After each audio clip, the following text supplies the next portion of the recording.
Base metals are looking relatively better on the LME here today, with copper in particular moving off 3-month lows, where much of the market's attention remains on the Fed and Greece.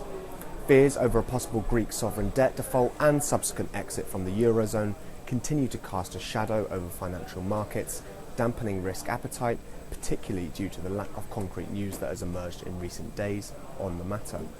But largely, markets will be focused on today's FOMC meeting and corresponding press conference for clues as to when the normalization of US monetary policy may begin.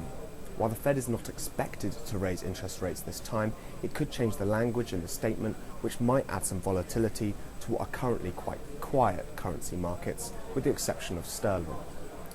Now, while there is not an expectation that the Fed will increase rates this evening, if Fed Chair Janet Yellen were to indicate that 2 rate hikes could be on the cards for the course of 2015, then we might see the dollar kick back into action, thus really placing some pressure on the commodities space.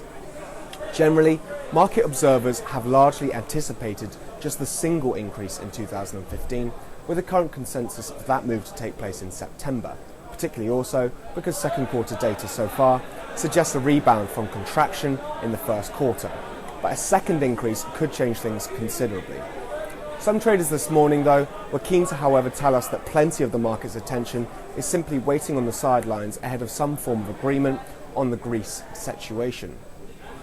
The Greek debt repayment issue remains unresolved, and the country must repay 1.6 billion euros to the International Monetary Fund by the end of this month.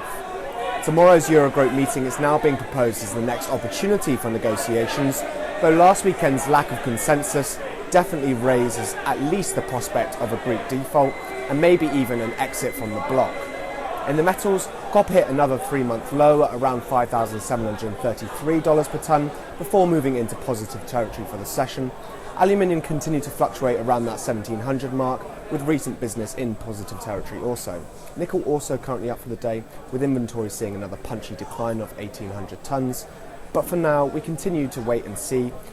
That attitude has predominantly prevailed for most of the week. This is Ian Walker reporting for FastMarkets down here at the London Metal Exchange.